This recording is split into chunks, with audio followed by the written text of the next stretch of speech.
গতকাল একটি জিনিসের দাম 10% বেড়েছিল, আজ 10% কমেছে। জিনিসটির দাম মোট কত বেড়েছে বা কমেছে? এই মোট বাড়া বা কমার উপরে একটা সূত্র আমরা ইউজ করতে পারি। এই মোটের জন্য একটা সূত্র ইউজ করতে পারি। P1 plus P2 plus P1 গুণ P2 বাই 100।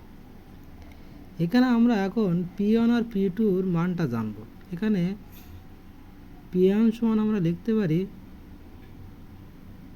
আর P2 সমান লিখতে পারি P1 মানে হচ্ছে দাম কত বেড়েছিল, তাহলে বাড়া মানে কি প্লাস, তাহলে প্লাস 10। আর P2 মানে কত কমেছে, কমা মানে মাইনাস 10। এই P1 আর P2 মান আমরা এখন এখানে বসাবো। তাহলে P1 মানে কত 10 প্লাস P2 মানে কত -10 প্লাস P1 মানে 10 গুণ P2 মানে -10 বাই 100। তাহলে 10 প্লাসে মাইনাসে -10 প্লাসে মাইনাসে -10, 10কে 100 বাই 100।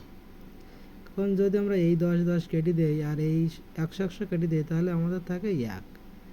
তাহলে -1 হয়েছে। -1 মানে কত? -1 মানে কমেছে, মানে 1% কমেছে। ক নম্বর অ্যান্সার।